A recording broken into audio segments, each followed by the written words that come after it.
Welcome back to Minus 16, the tech podcast where we talk not only about tech, of course, but also the business of YouTube. And if you're watching us, you won't yet know, but if you're watching us, you will know. If you're listening to us, you won't yet know. We've got a guest with us, Sam Beckman. Hello. I'm doing very well. Thank you for having me on the show. It's very exciting. Been looking forward to this one. I feel I'm going to be a little bit alienated sitting on the Apple side of the fence here, but hey, let's just see how this next hour goes, shall we? See if I come out unscathed and unbruised. Hey, we're a welcoming lot, the Android community. So it's you're in a safe place. You're in a safe place. Yeah, I'm going to have a safe word to get out of this quickly. So we got a WWDC to unpack. We talked about it just before the event, and now, of course, I'm ready for you. I've got my notes open. I'm ready for you. I'm all good to go. And then we've quite a bit to talk about YouTube as well, when coming out of Lane, how that affects views, and just the business of, how Sam's grown his channel over the years and pivoting and how that affected things. So there's a fair bit to get through. So I'll tell you what, let's start as we're talking about getting out of Lane. Daniel, Nintendo Switch. Oh, yeah. I thought there was going to be something else there, but yeah, Switch. No. We got that one to come. There's a little surprise. There's a sting in the tail here. Let's just say I'm feeling smug. So the Switch, I remember years ago, I was like, I'll wait till the Nintendo Switch 2 comes out and then I'm going to get it. And then obviously I just happened to be a tech YouTuber when it came out. So I thought, what a perfect opportunity to try and expand my audience and offer something different. And boy, doesn't YouTube not like that. As much as they kind of say, hey, expand your content and offer something different and branch out, it absolutely does not reward that, at least not initially, unless you persist with it. But at the first point of doing it, there is no incentive to continue to do it because that video... You may as well start a new channel, right? Oh, I contemplated it. I thought, what if I just did a side channel, like more tech, more benefits or something like that, as like an opportunity to maybe do something different.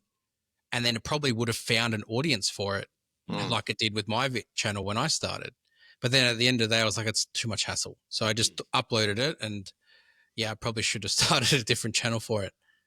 And I think I reckon it's all right to do it because it's still I think the YouTube algorithm is, maybe we're getting too off kilter. We should go back to WWDC in a sec. But the YouTube algorithm is different to how it once was. I feel like 2 years ago, that would have been done, right? That video. And maybe it is still done, and this is why I tend to do sort of more long-term reviews, because even if it fails in that initial launch period, you give it a bit of time, the YouTube algorithm does sometimes work its wonders, and it can find an audience after the fact. You've had that then, who knows? Fingers crossed. Pardon? Have you had that on some of your videos then? Well, certainly. I mean, that over the history of my YouTube channel, I've tried doing things like embargo phone reviews, releasing it when everyone else releases it, and mine just tank. And the issue with embargo reviews for me is that or for most channels, unless you're one of the big boys, is if you don't have that big audience, it's not going to really, you've got no chance of it finding success after the fact, because it's just like a first impressions video or an unboxing or whatever. And so people aren't really interested in that 2 weeks after the embargo is lifted. So you've given your video the worst chance at longevity. So yeah, you might get lucky and get big views in that initial period. But if you don't get lucky, then game over for that video, and there's just no appeal for it later. So that's why I don't do those anymore. And I just do like 1 month, 2 months, 6 month later reviews now, because then even a year later, those videos are more likely to be watched by people rather than first impressions and unboxing videos. I couldn't agree more. I think comparisons do well as well. Even, I think the last 2 iPhones, I did very little on launch day, but even the little I did, I tried to use the phone, even if it's like that one day, because, especially us not being in that Apple list, right, to go to Cupertino and get the phones there. But so you have to try something slightly different to not be just here's a phone coming out of the box sort of thing, right? But you're right. I think the ones that you spend a little bit more time with the phone and, kind of come up with some stuff that is helpful. I mean, your videos are always, I watch some of your videos just to kind of say, how does this thing work anyway? Same with Daniel's stuff. There's a lot of helpful content that are going to be, evergreen, as they say. And I'm going to get onto your recent video going out of lane in a minute, Alex. Just Let's one not- phrase. let's not talk No, again, it's just interesting. I think No, people it's- yeah, I know. watching, it's just understanding the brutal side of the business It's that we painful, do. though, That you yeah. kind of, and just one thing my ears picked up on then, just when you were speaking, Sam. You said it's all well and good for the big boys. You've got 500,000 subs. I mean, that counts. I would have thought as a fairly sized channel. It's, Yeah. 500,000 is Unfortunately, not anymore. Yeah, no, unfortunately not. And I mean, I know what you mean. You're meaning the guys with the 10 mil and the 20 mil. yeah, and yeah. that Well, honestly, it's 20 mil these days. Is I think the number. Like to me, there's two channels. I think, and maybe there's a couple others that I'm missing, or maybe three, but two main ones who can sort of in the tech sphere who can, and I'm sure you guys know who they are, Mr. Who the Boss and MKBHD, who can push out a video that's on almost any topic within the tech sphere. And I mean, a tank for them is like 1 million views. So yeah, they would still look at that and go, oh, that's a 10 out of 10. That didn't perform well. But for us, and even for me, with 580 odd thousand subscribers, a tank is still like 10,000 views. That's low. Like, sorry, I should be careful there, but I'm saying like comparatively, like the numbers don't quite line up there. Like sure, if a tank for me was like 50,000 views, then I'd be less worried about it. But for me, a tank is still like, oh, that can actually do harm to my channel. So yeah, I see, and I'm very interested in this topic, and I see other similarly sized tech channels, and even ones that are in that sort of low 1 millions range, who it's a similar thing, unless they've found sort of a really dedicated audience, which some people do. Like there's Mr. Mobile, he's big, he's a mil, give or take, and I feel like all his videos are well into the hundreds of thousands of views, whatever the topic, which is, I think that's a great strike rate. But there's other channels who are of that size who, similar to me, if they do something that's outside of the niche, if you will, it still will tank. Like it'll get similar to me, like 10,000 views, maybe sometimes even less, if things have been going particularly bad. So yeah, I really do think you got to be in that 20 million plus. But then by the time, not that I'll ever get there, but I think that the new it'll increase the limit of what's a big channel. So they'll be at like 100 million, and we'll all be young plebs down here at 20 mil, and we'll be going, oh, I wish I had 100 million, So it's a touchy subject in this show. I mean, we've talked about views in lots of different contexts, but this subject always comes up, and we haven't planned to talk about this, but you're saying something very true, right? There's the kind of the algorithm almost trusts those massive channels to just we'll recommend these videos no matter what. So that's how it feels looking out. But there's also something in between that we've discovered, I don't know, in the last 1.5 to 2 years, where there are massive channels and they are producing videos that are completely out of like a robot cleaning pool. I think I know what you're whatever. going to talk about. And I think they're still getting like hundreds of thousands of views within a day or 2 days, and 20 comments, 30 comments. And you're like, okay, obviously we know what's going on here. And we've been transparent as well. I mean, I've been, with some brands, I'm quite open. So, if you want to push the video, this is the conditions that I will accept. You can advertise on YouTube, and these are the countries I want you to push it to. Right. So otherwise, you end up with a lot of bots and whatever, right? Yeah, of course. And YouTube can penalize your channel if you're doing it through unorthodox methods. Third-party sites who are farming, bot views and things like that. Yeah, it's a challenging world as it is, right? Even as you say, with 600,000 almost subscribers, still having those videos that tank, but you're doing it right, and it's a bit, it's even harder for anyone starting out because you're competing with people who are not doing it right, and it's another consideration, because when you say it does harm to the channel, it's not just from a optics perspective, right? Because obviously we'll feel that there's an emotional aspect of the video tanking. We'll talk about my car video in a minute, but there's also that financial aspect, right? The harm can be a sponsor looking at that video and going, hang on, I'm not investing in this channel because the average is low. And but they're not looking the reasoning behind the average being low, because if you did inflate your views, that problem goes away, sort of thing. Yeah, well, it's interesting you bring that up, and I'm happy to talk about that more later. But interestingly enough, I actually had a brand who I'm working with. They actually brought this up recently and said, I actually, and again, we can talk about this as well, but I do have a package available on my website, and some would recommend against this, but I feel like I've built up a pretty solid lineup of packages for brands over the years, but with a view count guarantee attached. And I put this forward to a brand, and they actually said, just to check, you're not going to be boosting the video. So they're now they're cottoning on to what's going on. Yeah, I think, that's good. which is good. That's good to hear, actually. Yeah. I've said to Daniel in the past offline that I can kind of see. We won't name names. I don't know if you guys have in the past, but we won't name names. But yeah, that's not. But right. But I kind of look at the channels who have done it, and I think maybe this is their retirement plan. And I actually think it's not the worst idea because I mean, you can make quite a lot of money from dedicated videos. You just risk, your entire reputation, your channel's longevity. You are killing your channel, for lack of a better word. And, but if you thought to yourself, well, hang on a sec, right?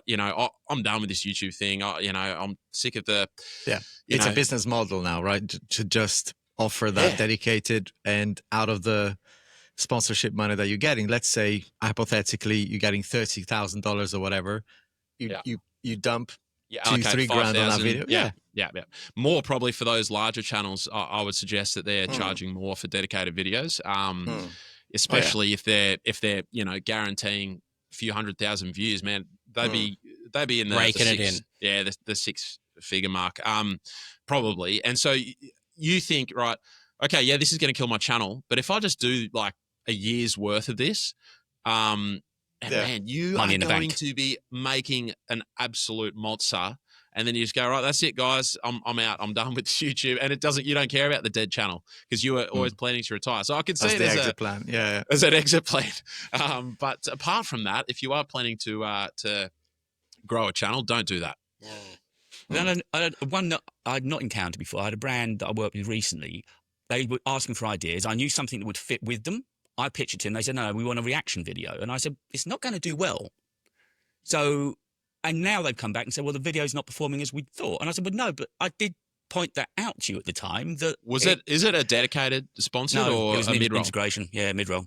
Okay. And the whole video didn't do well? So I kind of brought it in. So, it's quite apparent. It was my WWDC video. So you'll see the sponsor in it. And I said to them, a reaction video is that it's going to get lost, like we were just talking about. That's one of the big channels. So I did that a few days after the event. I sat back and just did it a very measured way, and I ended up sitting down, almost doing a 20-minute podcast. Just sat down and spoke, no script, and just spoke. Yep. But I knew it wasn't going to do particularly well. And now they've come back and sort of said, well, we'll hope. And but I was offering you an M4 Pro Mac Mini, and that's one of the go-tos. If I do that, I know it's going to get views. It's a banker. And they just got to trust you. They got to trust the creator. And it's frustrating. And often, look, and I'm in a privileged position where I can say no to brands, and it doesn't. I mean, it's not ideal. I don't want to say no, but like, I can really highly recommend, if you can, you got to put your foot down on that sort of stuff, because that's not just damaging.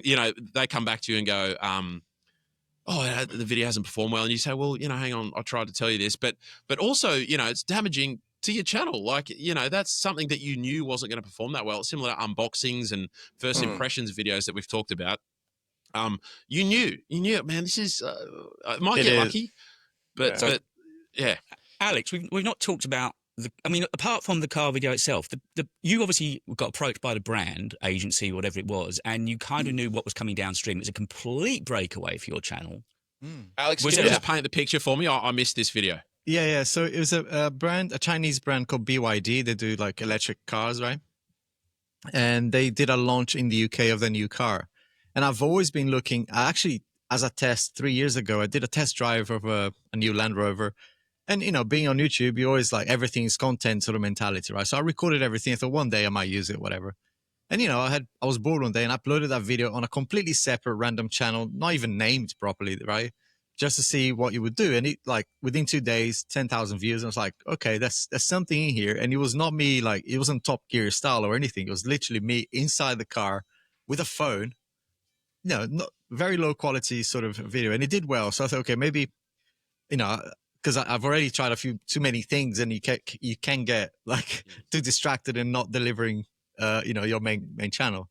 So I thought, well, I'll bank that for now. And 2 years later, this opportunity came up, and the brand invited me to attend the event. It's not a paid event; you just go in, and there was an opportunity to drive test, and you kind of okay, well, it's in London. There'll be other content creators in there.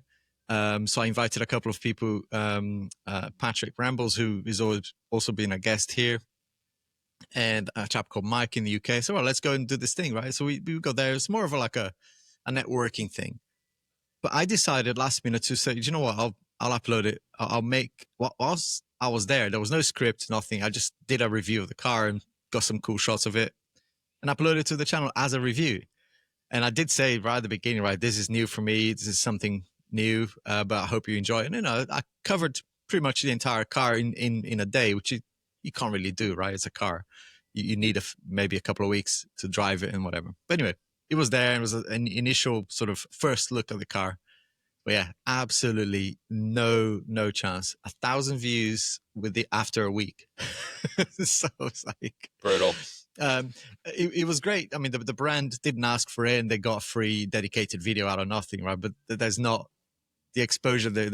If they wanted exposure, that's not what they got. And I got like a massive slap on the wrist, kind of back in your box from YouTube, which I'm used to. Because when I started the channel, I didn't name it, Alex Apple Tech or Alex Android Tech. I just talk about stuff that I'm passionate about in tech. Yeah. So it'll be any gadgets, whatever. So I kind of, but more recently, yeah, Apple Mac Mini would do well. MacBook, if I do anything, would do well.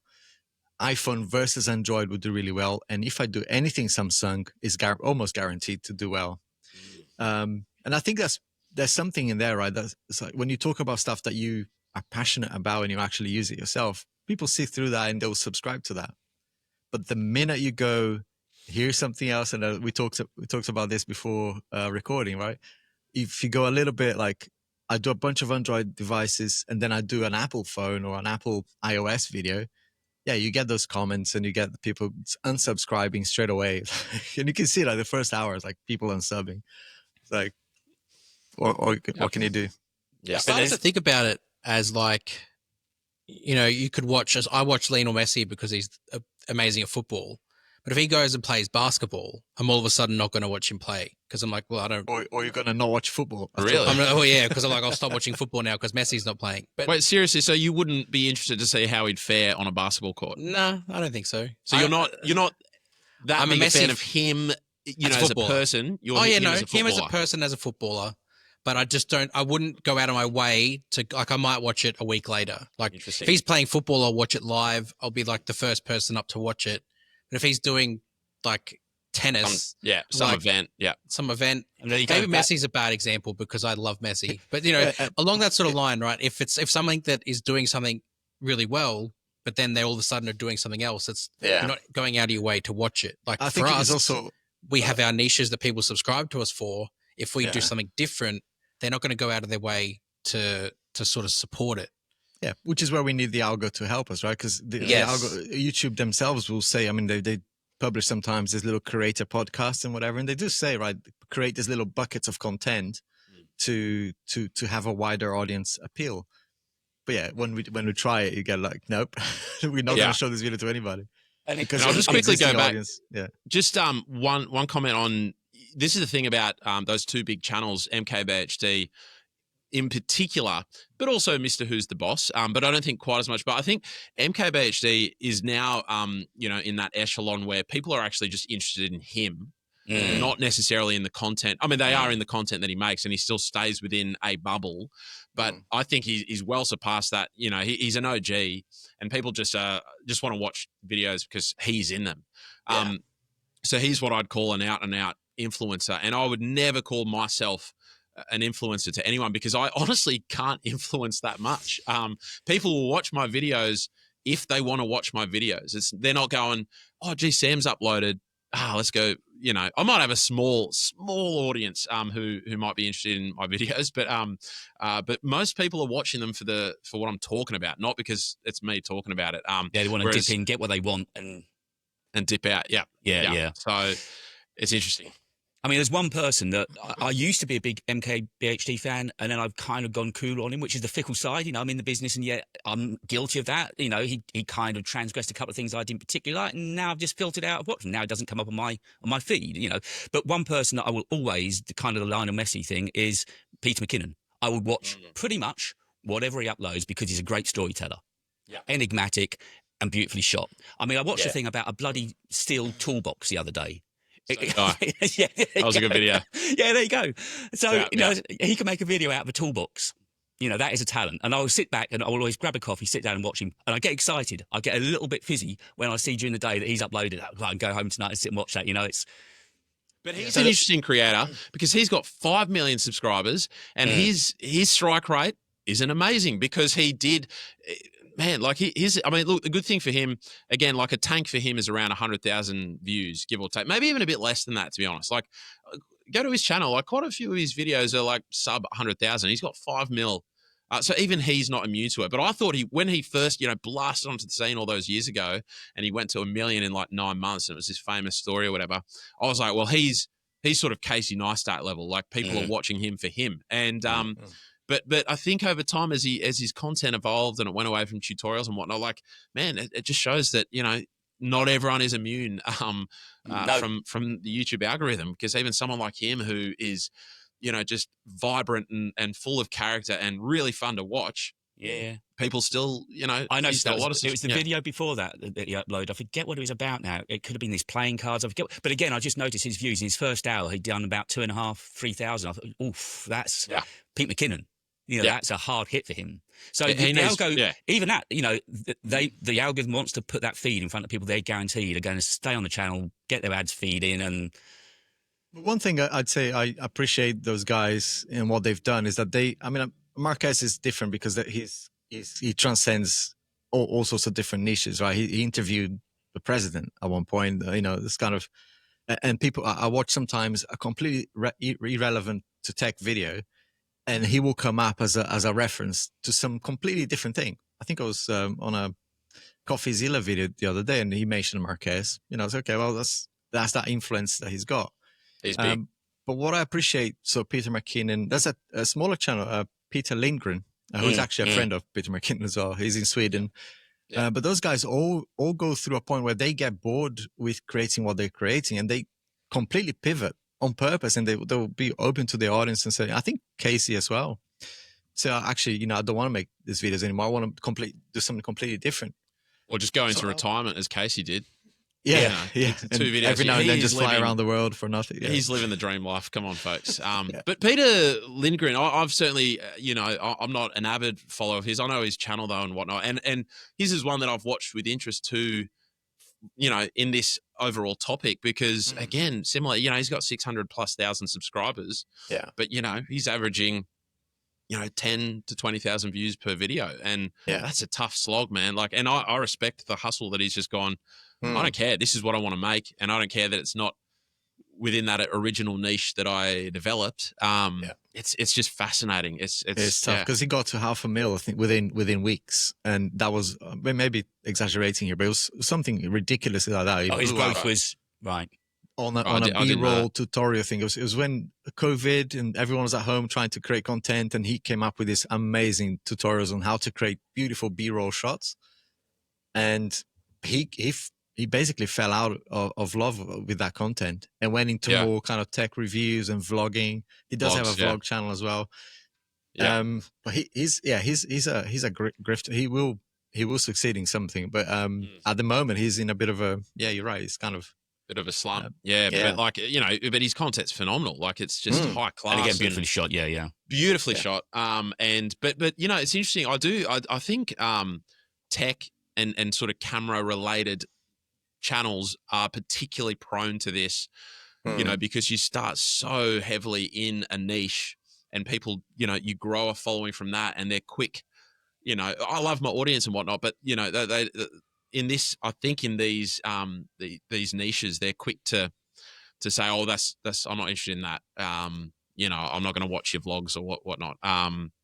So yeah, it's interesting that Peter Lindgren is also similar to Peter McKinnon, because he was also tutorials and things like that, camera stuff, but he's gone away from that, a bit more vloggy and whatnot. And honestly, I've never seen a channel that started as one way, then pivoted into vlogs. I've never seen that succeed, but I could be wrong. But I've just never. That's I a think one-way ticket. Case is the one off, right? That he does vlogs, and then every now and then he will throw in a review inside it. That's right. But and those are the ones that tank. Yeah. In comparison, he does what did he do? The Switch or whatever, and that's a couple of 100,000 views, which is a tank for him in relative. But even the Vision Pro, I think he reviewed. Yeah, it wasn't great. Yeah. But I mean, also he's not uploading that much, so right. He's not feeding the algorithm. No, it's interesting though. That I think particularly with tech, and you kind of alluded to it there a minute ago, Sam. With tech, I think people have got an allotted amount of time in their day, whether they commute or when they get home, and if they're interested in the new Pixel, if they're interested in this whatever, they're going to allow that amount of time, and they want that content focused, laser pinpoint sharp on, right, what features don't I know about, what can I do with it? And I guess that's why with what we do, it's so narrow a band. And there's that fine line between us getting bored with making, I could probably make a 16E video today and it would do all right. But there's a part of me that doesn't want to sit here and make another video saying the same thing, essentially. And yet, in your heart, it will do okay, but it's not what I think, it's I guess it's down to our vanity of thinking people want something different. And yet, no, they don't. They actually want what they want. I've had a bit of a reality hit with that last couple of weeks, because I went away from tutorials for a bit. I just was doing like comparisons, and I did some opinion videos, a lot of opinion videos, especially around the whole One UI saga that's been going on. And then the last couple of weeks I went back, I did stop making these camera mistakes, 5 Samsung features I bet you didn't know, and then use this app to make your Samsung camera better. And all 3 of those were 1 out of 10s within like the first 2 days. And I went, okay, this is my audience telling me something, that this is the content that they sort of are waiting for me to upload. But then I also think if I upload them every single week, it might get stale for them and they might not click on them every week. Whereas if I maybe sparse them out and give them a bit of space in between, every so often they're like, oh, you know what? I'm waiting for this. Bang, I'm clicking on it straight away. But again, it just shows you've got to do what they've come here for, and then they'll keep coming back. So wouldn't that bore you if you knew you were sitting down next week to make another top 10 features of the Samsung camera? I mean, yes, that's why I bought a MacBook Pro, David. Hey, I've got that one in the back pocket. We are coming to that one. Don't you worry. There is a little counter to that, right? Because I've done it accidentally almost. I created a video, I think it was the Mac Mini one. I was in a rush. I had to, just being honest, I had to fit a sponsor in a video. And I had a lot of footage and pretty much a second video that could be made that I kind of removed from the original video. But there was a lot of repetitive stuff in there, and the video did better than the first one. So it's almost like I've created the same video twice, and it still got amazing views, because there's this. I mean, is the guy who created Patreon? He's got this amazing video where he speaks about how YouTube changed from being a community-based platform to being more like a curated, almost like trying to be TikTok. So there's an element of, if you upload the same video twice, it's probably not going to be shown to the same people, because YouTube is doing this thing trying to be TikTok. So you might get lucky. Not, of course, as a creator, you get bored as hell. But yeah, there's something there that, so maybe we do start to kind of repurpose the same content, just slightly different. Because well, Sam, I'm interested for you, because you were doing those top Android apps. Like that was you, top Android apps, big time, monthly Android apps, and people knew that was what they were getting from you every single month. But I remember when I spoke to you at Unpacked, you kind of were having this moment of like, well, I want to shift away from that, and you sort of went on a bit of a journey. How have you found that pivot so far, that since you've made that decision? Yeah. So yeah, for context, I was doing monthly top Android apps videos since, the birth of, well, at least the tech variant of my channel, which was in about I probably did my first top Android apps video in 2016. And I think I started the monthly series in November of 2016. So, nearly 9 years, whatever, of doing monthly. I mean, that's silly. A slog. It is a slog. And honestly, that was one of the reasons, man. I've been doing so long. People are like, how do you keep finding apps? And I'm like, man, I don't know. I'm battling. I'm scraping the barrel sometimes. And You built your own as well, right, at some point. Those are yeah, amazing. well, that's but the thing is, honestly, like it used to be that I could put any 10 apps in a top Android apps video, and the video would do amazingly. It'd be 150,000 views, and back then I was like less than 100,000 subscribers. So like the subscriber to view ratio was off the charts, and so I was just like, well, I just got to keep doing this, and that's how I grew my channel. A lot of it anyway. And I could just do anything because there weren't that many people doing it, at least in a nice sort of quality, if you will. There are a couple of channels, maybe me and one other, for quite some time. And then, as the years have gone on, more channels are doing it. And again, scrape the barrel a bit. And a couple of years ago, I started, finding that my top Android apps videos were actually becoming a bit more hit and miss. And they were actually I had to do more work to make sure that the apps included in the video were like really captivating. And, you wanted at least 5 out of the 10 apps to be like, whoa, man, that's amazing. And like, I always had to pick one that was like going to be amazing for the thumbnail. Whereas I never used to, I could just put like the icons of the 10 apps on my home screen, and that was enough for a thumbnail back in the day. But then I had to put like, imitating a like iOS standby feature or whatever, things that are going to grab people's attention. And so it actually started becoming quite labor, intensive to put together these top Android apps videos each month. When initially they were a nice little sort of back pocket video. It was like, right, start the month off, we've got an easy video. It was actually becoming the hardest video to make because the scripting process was taking 2 days. It was a day to find the apps, and then another day to script it, and then film it and whatnot. So it was actually becoming quite a slog. I mean, I've done a couple of top apps on my channel back in it, but yeah, they're almost as grueling as battery tests. 'Cause again, it's one of those videos that I've done a couple of times, and I was like, remind myself not to ever do that again, because it was ridiculously amount. So I appreciate battery when tests are awful. Yeah, no. I've done a couple of battery tests before, and no, they're worse. Because if something goes wrong, like if you've it's an 8-hour to 12-hour thing, and if you walk away and then you come back and the screen's turned off or something, oh my goodness, man, nothing worse than that. So there's a lot of risk involved to do it properly. Yeah, that's right. But the thing was with the top Android apps videos, like to stand out, I felt like my quality and my variation of B-roll and things, that's what was helping me to stand out, and it was helping me to still have success with it. But man, it was just becoming a real slog. And then on top of that, I was just hoping to to just find a bit more creative freedom in the content that I was making, not be so, it was when you're only doing, I only do one video a week, and so and last year I was only doing one every 10 days because I was working 4 days a week, but this year back full time. And in the scheme of a month, one video being top Android apps being, pre-designated, for the entire year, that's actually quite a lot of content. And it means that you're sort of a bit restricted and you feel like you got to build everything around that and whatnot. So I was just like, oh man, I'm thinking about, the videos weren't performing as well as they once were. And as I said, it was a lot harder. And I just thought, you know what, I'm going to wrap this series up. And potentially at the risk of my channel, but my channel had kind of eased off. Like when I first started, I was growing.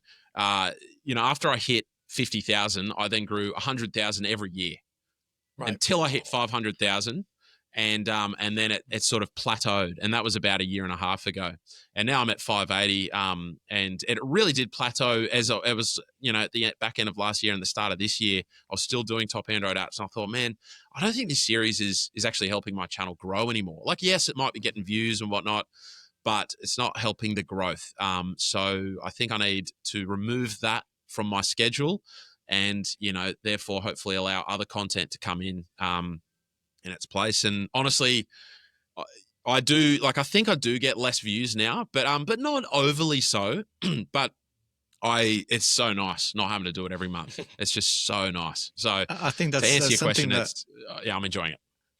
Yeah, it's something that we constantly battle with, right? Which is what content to make, and yeah, it's quite easy to fall into a bit of a comfort zone, right? So right, just stick to what's safe and whatever. And I mean, at least for my case, I started a channel with the view that it wasn't going to be a, you know, I wanted to create whatever the hell I wanted, you know. So at the time it was more to kind of move away from my 9 to 5 sort of mentality, which is the same thing every day. So yeah, to sometimes be, I mean, and in the algorithm will try several times, right? So right, this one did really well, try to milk the content. But I think even when that happens, I'm very conscious to maybe do 2-3 videos max and then move on to something else, if at the expense of perhaps not growing or not getting better deals or whatever, because it will feel like a job, or feel like, yeah, it must have been, because those videos are, yeah, incredible quality, you know, the effects, the audio, the shots that you put in there, that I know it must take days and weeks to edit. So the top-down shots are insanely clean. Yeah. Like, just, and I know you've shown me your top-down room. It's mental. Thank you. It's it has become a bit of a safety net for me, and I use them more now. Like, I used to use them a bit more sparingly and whatnot, but man, it's so nice. I just like being able to just have a nice. You just know that you can lean on those shots, and you just change the color and put a few new props. You should see my little props section. There's just so many, it's ridiculous. But yeah, no, thank you. I appreciate that, those kind words. But the thing is, and just to go back to what you were saying, Alex, where, you know, some people might look at my channel or all of our channels potentially and go, yeah, but do you really love making that content? Do you, like, people are asking me, yeah, but do you love making, app related videos and like reviews of phones and things like that? And I mean, I don't know about you guys, but for me, I just love being able to make videos full stop. It doesn't really bother me what it's about. But I'm a filmmaker sort of nerd at heart. Like that's where my true passion lies. And I've just found an outlet for, scratching that creativity itch. And so, like, man, to be honest, the fact that I can, as a full-time job, come and make videos that I am in control of.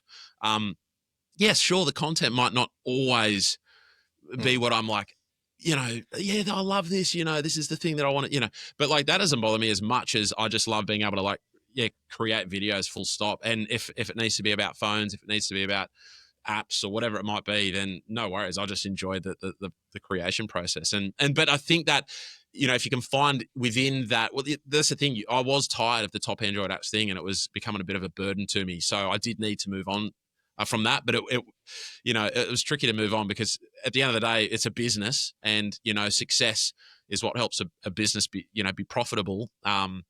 So that's a big, like, a risk, right? As far as a business goes, is like pulling out a mainstay video that you're pretty confident is going to do well, that can pull in sponsors and things like that. It's risky, but you got to make changes sometimes.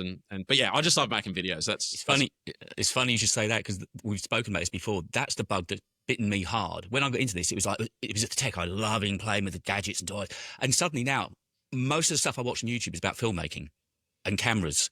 And I watched Matti Harpoja and people just to look at filmmaking and Patrick Marcy, and just sort of get into, okay, and now I'm trying to looking at movies thinking, how do they do things I'll never get involved in. But then just realise the talent of those people, and if you can just filter a little bit of that down into what we do to make our 100%. Product that little bit better, the colour nicer, and photography out of nowhere. My dad was a photographer, and I never spoke to him about photography, and I'm loving it to pieces now. I was in London with my daughter last weekend, and all I was doing was just out with a camera taking pictures. I just wanted to shoot as much as I could. I said I want some urban shots. She said, "Do you mean a shithole?" I said, "Well, no, it's urban. It looks great, She said, "But there's rats." I said, "Yeah, okay, there's rats, but yeah, fine."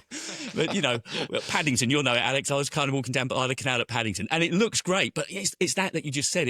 It's that gives me the real buzz at the moment, and that's why I can't enjoy coming in here every day, just getting a camera out and seeing what I can do with it and learning, making mistakes, but learning. Yeah. And I'm lucky enough then to sit and talk about, whatever gear I'm talking about, but it's the actual putting it together that fascinates me. It's fun. Yeah. It really is. So we've let you off the hook long enough, Daniel. Mr. Samsung. Yeah. Let's talk about the Yes. dollars that Tim's got off you this week, shall we? He hasn't got any off me because I bought a refurbished from Somewhere down the line. Was it? it was eBay refurbished store, some business in Yatla, 40 minutes up the road, you shipped go. to me. M1 Max, 64 gigabytes of RAM, Oof. 1 terabyte internal storage, 16-inch model, $2,249. And I've been told that's a pretty good deal, considering that brand new, this machine would have cost about maybe $6-7 grand. So, yeah. Right. So for months you had a Mac Mini sitting in your basket, Mm-hmm. and now you've ended up with a MacBook Pro. Yes. Why the So- push? What well- finally happened? What pushed you? There's a couple of, there's so many moving things that have sort of led to this exact moment happening. The first is the Book 4 Ultra that I use as my editing machine. Powerful, exports everything, rips through it really quickly. But the fans, my goodness, the fans are so loud. And it's distracting when you're working because the fans are just right next to you and that's what you hear. I'm like, is it raining outside? Oh no, that's my laptop. And then further to that as well, I've kind of been getting a little bit stuck just working at my desk in the corner of my main bedroom. And the battery on the Book 4 Ultra just cannot sustain itself editing on the go. So if I wanted to go to a cafe, if I wanted to sit at the dining table even, I would quickly have to get to the charger to finish the edit because it's not going to last the whole edit. I just know. And That's Daniel, not sorry. Also, question: Mm. how's the performance off charger? It's perfectly fine during the editing process. Like it's smooth. The timeline runs mostly okay. Export time is fine, but the fans, they just spin up so loud during Premiere Pro that it's almost unusable in that setting. And there's some extra stuff that I do as well. I've started using nested sequences and multi-camera.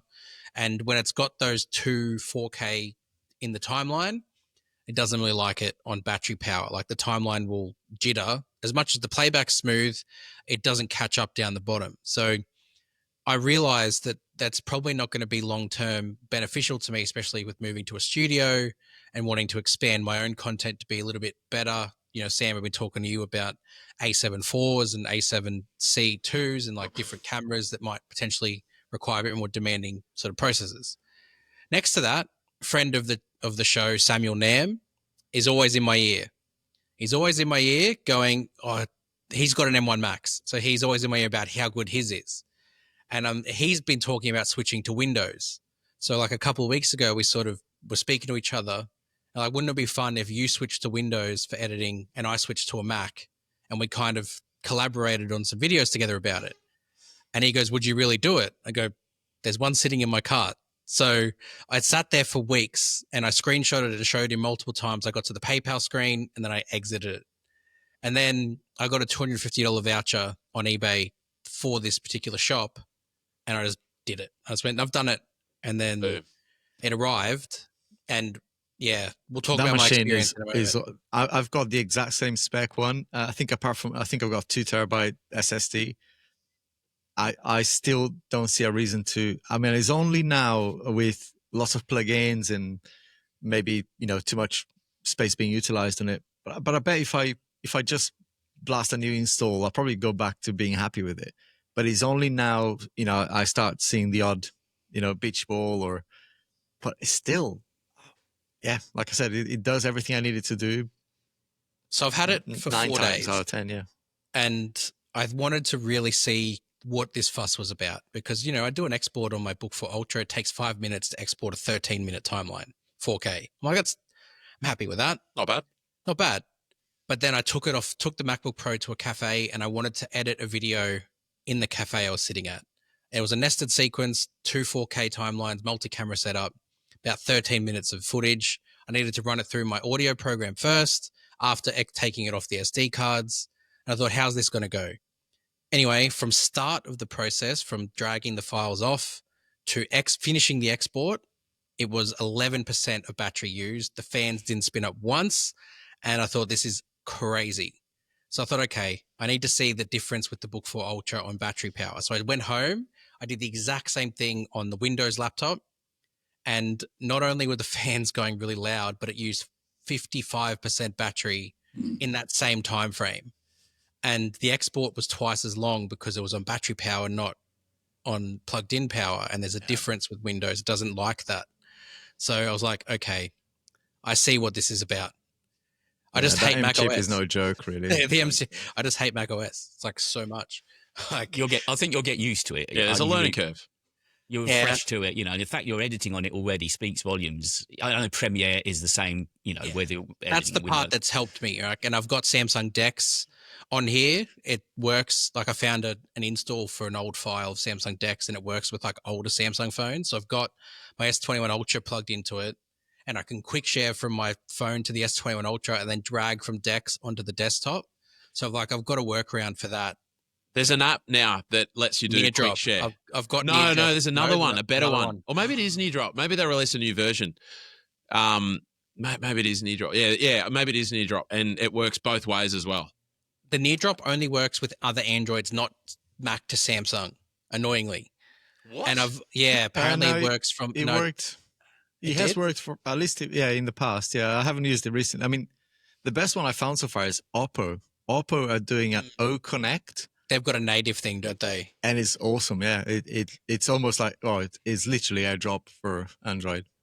But we need a Samsung app or an Android app. So look, early days, but I've decided I did something else crazy. I ordered a Windows on ARM Galaxy Book from eBay. That's going to be my admin machine. So I take that out if I want to do it. That was about $1,500. No problem. Yeah, you just spent whatever. 4K. Yeah, whatever. You're just holding on to that for like 3 months or whatever, and then all of a sudden, no, I'll just buy another Windows. That's fine. And then I'll sell the Book 4 Ultra. It's got 1 terabyte SSD, 32 gig of RAM, 40, 70 graphics card in there. I'll sell that. Hopefully, recover some money back. And this is going to be my thing moving forward. So the big question is, are you getting the iPhone 17 Pro Max then? Boy, man, that content would blow up. I know it Lifelong would. Samsung user switches don't to. worry. Don't worry. It's in here. Like, like you're saying, if I ever find a stagnant sort of growth in the channel, I would do it anyway. I would definitely do it. Just return the phone afterwards. But yeah, just say I switched for a week or do the whole, Man. I'm not there I yet. would blow up. Wow. I would blow up. It would blow up. Because I've only used Apple Silicon now for 3 years, but you kind of you get spoiled with it, as you know, Alex. I mean, it just sits there, does its thing, it's quiet, it never complains, and it just gets through the work. And the way I've justified it in my head is I'm not using Mac, I'm not using an Apple product, I'm using a tool, and I'm literally using it like I use the other laptop with Premiere Pro. It just now does it more efficiently. We've said this before. I mean, all joking to one side, and I don't think you'd let me off the hook quite this kindly, but I'm an Englishman, so I've got manners. No, you don't. But as you said, it's a tool. No one's going to see what you edit on. And if it's making your quality of life better, if it's giving you that flexibility, and so, okay, it happens to be a Mac that you're using, but it's just suited for the work that you're doing. It's as simple as that. I think you can be honest as well and just say, at the moment, it is better. You can't lifelong Windows user switches to Mac OS. That could be interesting. I've already got the title and the first half of that video done, and I feel like there's the content around it. But hang on, but wait. Can I honestly, I'm not sure if that's in your niche. You don't reckon? Well, you're not a Windows creator. Yeah, no. But the thing is, just tread carefully. Look, I could be, and I hope I'm proven wrong. But don't. If you just say Samsung and Apple, maybe, yeah. That's what I'm saying. Without mentioning laptop, yeah. Yeah. The phone video is going to go gangbusters. My early prediction is maybe not the Windows Mac. Sorry, that's brutal. That's okay. But that said, happy to be proven wrong, and I hope I am proven wrong. But I'm just saying, don't plan don't make 5 videos, in the back catalog and go, here we go, and have a big month. Just in case. No. Yeah, I've got other stuff, and plus the fold and everything's coming. So I've got plenty on the burner. I think, David said no one knows what machine you're going to edit on. They will, because what are you worried about? What do you mean? What's your tech with benefits? You're not Samsung, even though you are known as a Samsung user. But even then, you're Windows. That's not made by Samsung. Yeah, I know you're a Galaxy. I'm trying to soften it. I'm trying to be like, I'm still a Samsung user. Everybody, you always trying to justify it yourself. Yeah. Yeah, that's it's just making your life better. So at the end of the day, you've made the right decision. You've got yourself an absolute bargain, a stonky machine that's going to do its job. You'll have more time on your hands because it's just chunking through things quicker. And If you want to see real engagement, start wearing an Apple Watch on your videos. Don't say anything. Just wear the Apple Watch. While reviewing a Galaxy Watch Ultra or something, because people hate that. Because Sam, you this is something we mentioned before. You probably haven't caught up in it. I took a kind of a leaf out of Daniel's book because early on I was kind of dabbling with a little bit of Android. I did a few Pixel phones. I did a few nothings. Then I looked at the enthusiasm, the genuine love he has about talking about Samsung, and I thought, well, I actually really love using iPhones more than any other phone, and I love using Macs. And so it's taken a leaf out of that. And I thought, just look at him. He's so dedicated and genuinely, it's not a bougie, genuinely happy about talking what he's talking about. I thought, well, yeah, fine. I'm going to take a leaf from that book and just talk about what I enjoy using, and if people happen to buy into that. And boy, did it work, right? Because I remember you were struggling, nothing happening, and then the minute you start doing consistently about stuff that you're passionate about. Yeah. Well, I remember talking to you. When I came to see you, and we were talking about it, and there was just no growth, tank. And suddenly, over that time, just focused laser sharp on exactly that all the time. And it's made a big difference. And of course, it's stuff, as we all know, when it's stuff that you use all the time, you get to know the flaws, the strengths, where it's good, where it's bad. And that comes through. And little things other people might not pick up on, you happen to know because you're genuinely into it. So, I think that passion is where it all drives from. And look, you can hit 0 subscribers just like me by doing that. A big old congratulations from YouTube for getting 0. I saw that. What's going on there? That's a fun glitch. Yeah. Excellent. Yeah. Now let's talk about WWDC, David. I'm ready. I'm not going to let you get away with that. Okay. I'm feeling pretty confident. So let's see. I listened to last week's pod that I couldn't be on because of date night, which ultimately was a fail because we got a flat tire and on the side of the road. Anyway. Should have done the podcast. Yeah. And I think a lot of what, like the massive redesign didn't happen. Like the liquid glass got introduced, but it's not as if the whole OS is different. Like it still works and functions and moves the same. It's just now got a facelift. It's a facelift. That's effectively what I think. Once in a glass. decade, it's facelift. Well, and it kind of is that little facelift over the top of the fact that they didn't address AI. I think, Alex, you predicted that, right? You said they weren't going to talk about it, and it didn't seem like they did. They did exactly what Apple would always do, right? They will shout about something else. Don't look over there. Look over here. Yeah. As any smart company would. To your point that it's just a reskin, not a redesign. I've heard a lot of app developers saying we've got to spend the summer now completely rework on our apps. So I think it goes further than we realise. I think it is a pretty deep redesign. I actually, funnily enough, I am an app developer. I have 2 iOS apps. Even though you've been accused of not being one. Yes, I know. People are saying, well, look, I did have a poor use of words on Twitter. And I don't normally bait online. I'm pretty clean. I have a pretty clean track record online, but I had one tweet blow up about I think it was the control center, and I just did a before and after. And then I saw people stealing my screenshots and going huge with it. And so I'm like, I'm going to post another one. And I just was like, all right, what am I going to say? And I said, I can't believe Apple shipped this. And then everyone was like, I got community noted, and they were like, Apple, they haven't shipped this, it's a beta, man, and it's for developer. Apple got to put this behind a paywall and whatnot. And I was like, well, the irony is, like, I'd still be installing it because I'm a developer. Anyway, it was funny. And I saw people going, man, yeah, Sam's usually better than this. And I was like, oh, come on, folks. It really ain't that big of an issue. Yeah. Just having a laugh. But anyway, that being said, I am a developer.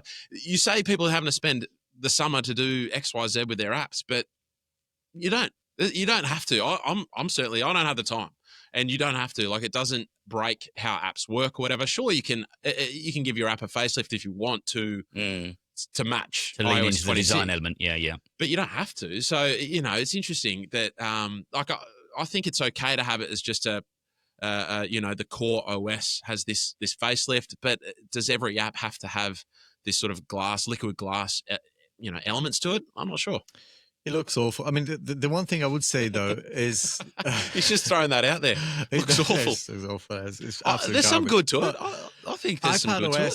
iPadOS is actually what we wanted with, I think, iPadOS 17 when that came out with Stage Manager. It's finally what it should have been back then.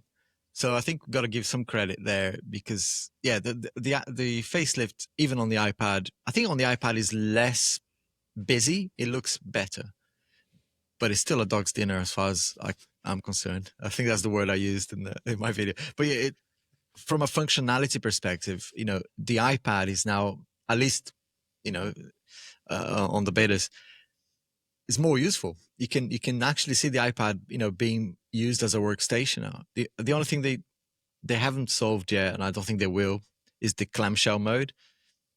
But give me that, and I'd be absolutely happy to use the iPad Pro as a kind of a runaround machine.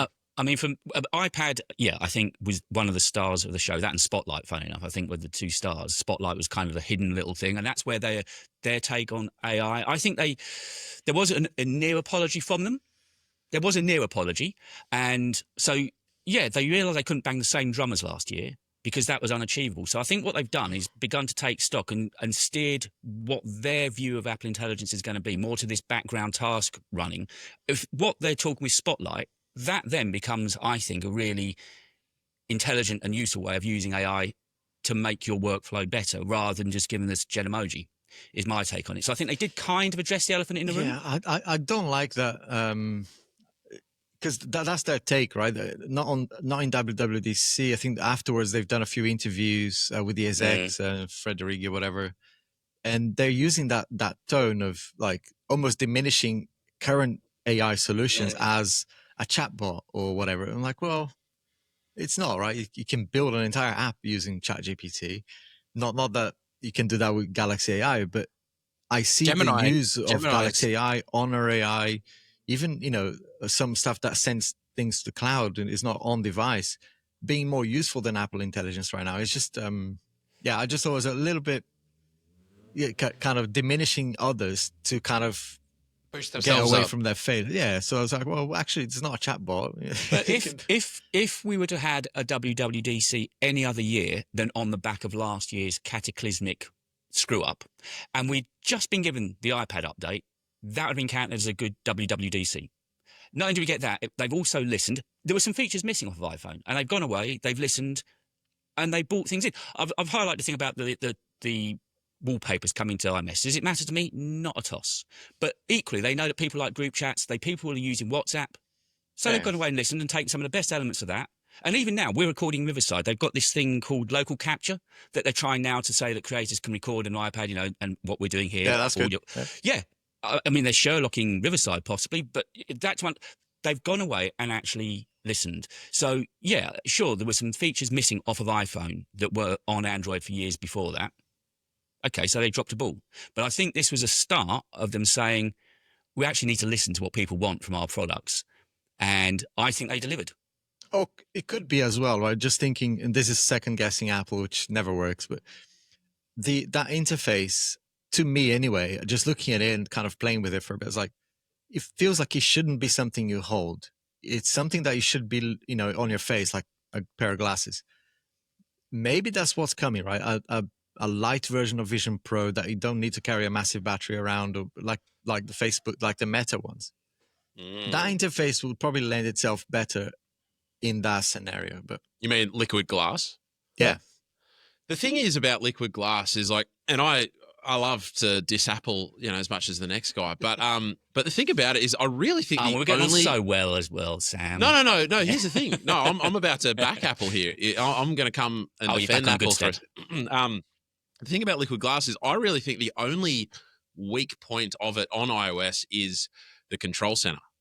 Everything else is pretty spot on. And look, I'm actually really, really sad about it in a lot of ways, from a subjective point of view, because for many years, actually, I've made a good amount of income from selling products that you can use to customize your iPhone, including wallpapers that help you hide the dock. But with liquid glass, because of those cool little, radiant-y borders and things like that, can't do it anymore. And so there's a whole sort of income stream that's sort of just going to be taken away from me. So I'm a bit bummed out about that. But if I'm taking my subjective point of view out of it, like I actually think everything looks, I mean, and yes, people go, the lock screen looks like Xiaomi HyperOS lock screen. Okay, that's fine. But think about the rest of HyperOS. It looks, or it has done for quite a few years now, looks very similar to how iOS has looked. And now, okay, they've taken one element, and I think that the Xiaomi HyperOS lock screen looks fantastic. And Apple have done make it even the better. swipe, I think their depth the swipe effects that you get now, it's like to turn it's really cool on HyperOS. Yeah. But even on iOS, like honestly, like as someone who's used HyperOS versus iOS, like no one does fluidity like iOS. Like HyperOS can only dream of getting there. I just honestly can't ever see Android really being able to touch iOS in terms of just animations. It's kind of ridiculous. I honestly don't know how they do it. And that is what people love about iOS at the end of the day. Honestly, I am surprisingly, I'm not a big AI user, and I say this on the channel all the time. Like whenever I reviewed the Nothing Phone 3A Pro, and I very briefly mentioned the new Essential key and Essential space because it was like a new hardware change. I probably wouldn't have even mentioned it if that key wasn't on the phone. But I said, guys, I never use this feature, so I'm not the person to talk about this. I honestly don't lean like phone stuff. Like I use ChatGPT and whatnot all the day, every day. Don't get me wrong. So like, I think I'm closer to the general consumer than perhaps some of us in the tech bubble. And it's easy to go, gee, man, missing out. And I think that the only big miss, as far as I'm concerned, is Siri not getting that big upgrade to at least just be more accurate and more reliable and whatnot. I think it's the assistant stuff. Yeah. I mean, we call it AI now, but it's for me, it's the assistant, like writing assist and just the ability to ask something and get a decent answer, right? Not really that complicated, but yeah. You'd have thought, just swap it out for Google Assistant and call it a day. That's what I think. Exactly. They've already done that with ChatGPT. Yeah. So which honestly, I mean, that was their first take on, wasn't it? They thought they would just try and bolt a smarter engine onto Siri and make it work, and it didn't work because inherently Siri's broken and needs a complete, and that they're still looking at. And I know, again, yes, they are behind the curve on that. And I mean, I've written about it. I've made sure there's a whole history of reasons why they screwed it up, but they did. And the fact is, I think this year was very much a draw a line through the sand on everything. I don't know. I wrote a piece recently that got a lot of pushback about, is this Tim's time to go? I sort of suggested maybe he's just too old. We all have a moment when we've done and I think the same of Johnny Ive. He was brilliant, but I don't know what age he is. I'm going to say 60 something.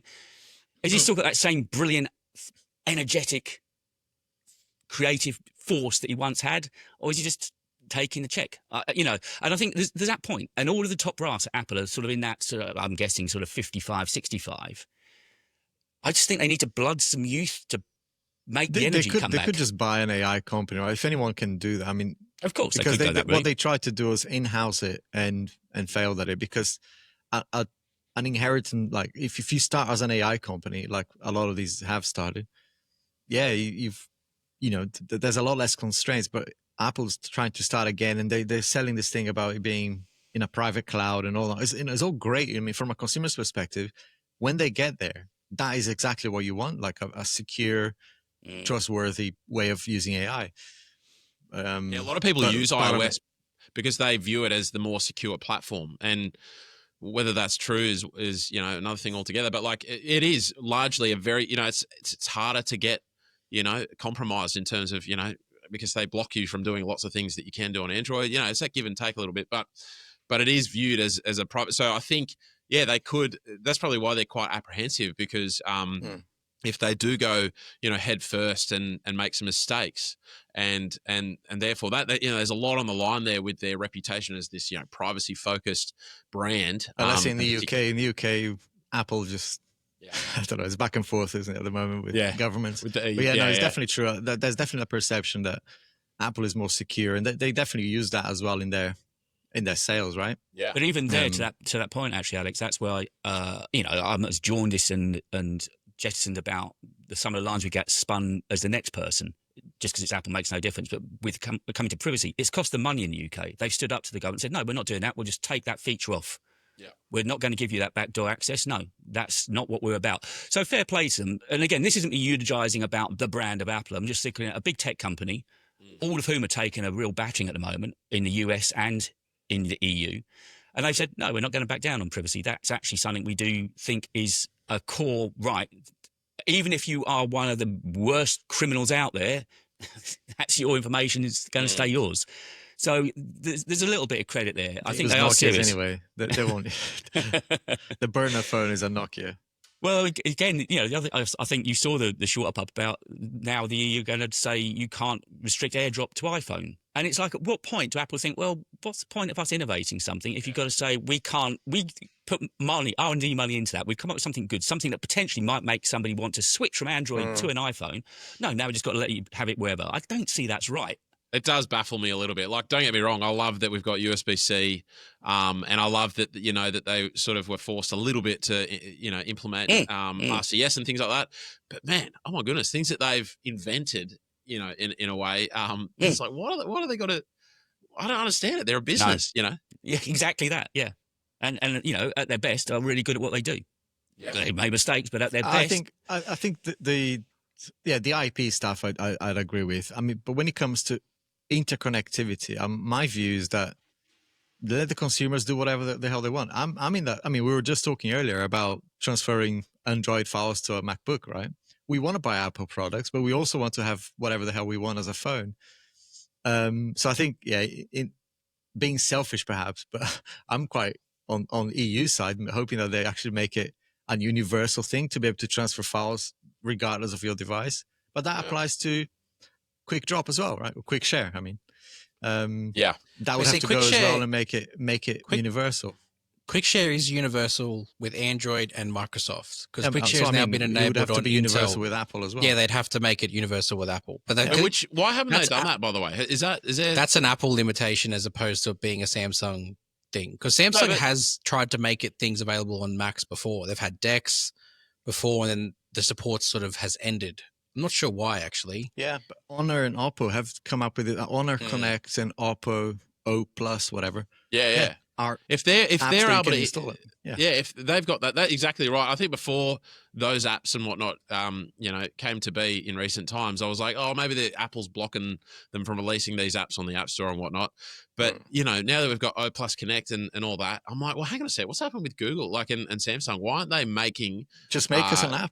Make Quick Share and then boom, happy days. The only limitation is, and this is the frustration, is that it's not fully fast, well, but no, I actually, Quick Share, I actually use Local Send. It's an app, an open source app, and I've given up on Quick Share a little bit because of various things. It's never reliable, and my computer's logging me out XYZ. But Local Send is this open source app that works on iOS, Android, and Windows and Mac and whatnot, and I love it, and it's fast and reliable and never fails on me. The only thing is that because it's not native on any of the platforms, you do sort of have to open it to move the process along. You can't just go right click and there it is, share with Local Send. And same on the phones.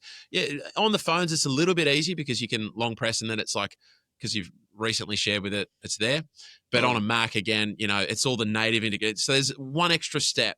So that's the only thing about Quick Share coming over to iOS and Mac natively, is that are they worried about it not being this native option, and therefore people, I don't know, but still, come on, just bring it in and let us deal with the hassle. Yeah. Yes, please. And I know we're running a little bit long, but there's a couple of things I just wanted to chat about before we finish.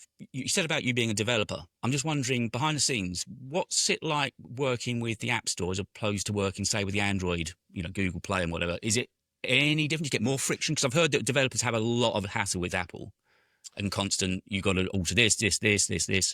It's a good question. I've got two apps on the App Store, and one of those apps is also on the Google Play Store. So it's an interesting comparison. It's my wallpaper app. Anyway, and honestly, they're pretty similar. They recently, I think, due to the EU, had a shift in as a developer, you actually have to put your home or an address, like a verifiable address, on your developer profile. This is, I think this was because of something that EU did. And man, I don't really want people knowing my home address. So I had to go through this whole rigmarole of getting my accountant's address and whatnot. And So was that for the App Store or Google Play? both now. Both. It was just the Play Store, but now the App Store too. But apart from that, like pretty similar process. Probably a little bit more involved. Getting everything through on the Apple end, but once you've sort of gotten it past, and Google have locked down things down considerably over the last year or two as well, where it's actually quite hard. For a while, Google was really bad, very slow with updates. It'd take a week sometimes for them to review your update. Now it's like it's within a few hours that your update's live, but it's usually fairly similar with the App Store too. So honestly, it's pretty equitable as far as I'm concerned, which is nice. That's good. And as somebody getting some income from the App Store, then what's your take on the 30% rule? Does it piss you off, or do you think fair play, they've developed the shop front?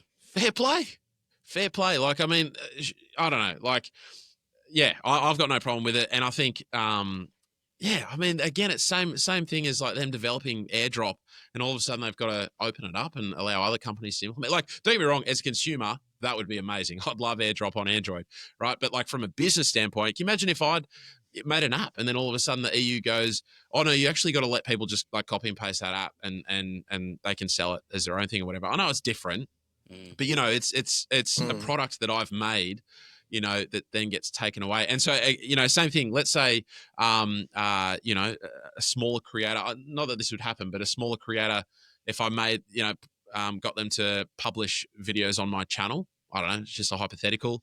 I would be surprised if that smaller creator would come to me and go, I'm not posting unless you let me make 100% from all the income. But I'll go, hang on a sec, but it's my channel and I've grown this audience of 500,000 people. That's not fair. I've spent 10 years building this. Why do you then get to come in and just make full profit straight away? So honestly, it's kind of similar to that. And I think it's just interesting to talk to somebody behind the scenes.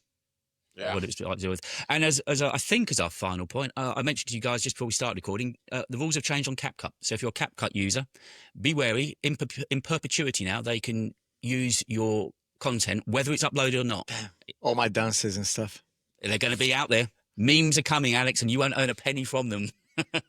So on a serious note, I can't wait to see the first AI video of Alex dancing in Brazil or something like that. Out of curiosity, have you guys done sponsored content with CapCut in the past? No. I have done one. I did one many years ago, 4 or 5 years ago, a dedicated video, which is rare on my channel. I don't do them all too often. What do I do? Do I delete it? Take it down. I think it's this whole thing about, obviously for all of us, our voices, faces, whatever, that is our business to some degree. And now if CapCut are coming along and they can use it however they want, in whatever promotion for the company they want for that app, they can use whatever images they see fit and whatever videos. And somebody was making the point, if you've made videos of your kids at parties, they can use those kids. All of it. They're taking it. It just sounds. I watched a video on it yesterday, and it's a broad brushstroke, and I think it's one that needs to be taken quite seriously. It's a little bit like when those. I think it was a scammy affiliate tool that got found out, and I think that's the one. What you could do, I mean, you probably don't need to do like a special video for like a public service announcement, but maybe on that video, just put a little disclaimer and say, right, just be aware of where your data is going. They've changed the terms and conditions since this video. Do people still watch your CapCut video? Oh, it's a few years old now, so I'd be surprised. It's probably faded into probably not even. Yeah, probably going the to ether unlisted of and the all algorithm. that. So CapCut was newer, and they just wanted to get the name, show people how to use it, that kind of thing. I think so. Yeah, I think it was back in 2021. So I don't know when was it. When did it come out? But yeah, I think it was relatively new, and they were looking to get people to know about it. Boys, I think we've done a good one there. I think that's an award-winning. Yes. Also, Alex, did you notice? I'll only limit this to Alex as he's in the UK. Although you boys over in Oz might have seen that the Telegraph yesterday published their top 25 creators wealth list, rich list. Alex, we didn't make it. Not yet. I was 26. Really? That's disappointing. Marquez was only about 19th on it, so it shows you the kind of what these boys. It's worth looking up. You'll find it somewhere. I saw it on Twitter, I think. But yeah, the top 25 rich list of creators. Nice. It makes for some reading, I tell you. Oh, speaking of Marquez, Sam, you must have been stoked when he made his wallpaper app and it wasn't very good because everyone just ran to yours, didn't they? Hey, so we're allowed to go down this? No. No, we've it's all good. He's made. I feel bad for the guy, to be honest. It's a big learning curve for him on a big public stage, and but look, you know, I think he's bounced back a little bit, but who knows? He still got to the Met Gala. You know, things aren't all bad for him. So. He's doing all right. I think He's at doing full all right. speed now. Yeah, we don't need to put any. We don't need to cry too many tears. I think the channel will get along just nicely. 90 mile an hour, probably. Cool. Boys, Well thank you. Well done. Right, so we'll be back in a couple of weeks' time. Sam, it's been fantastic having you on. Really a real great pleasure meeting Thanks for you. having me, lads. It's been a blast. Cheers, Yeah, mate. good chat. We'll be back in a couple of weeks' time, and until then, don't forget, get involved. I'm sure there'll be loads of comments on this one. And if you're listening to us on Apple Podcast, give us a good rating as well. It really does help us out there too. Thank you as always, and we'll see you in a couple of weeks.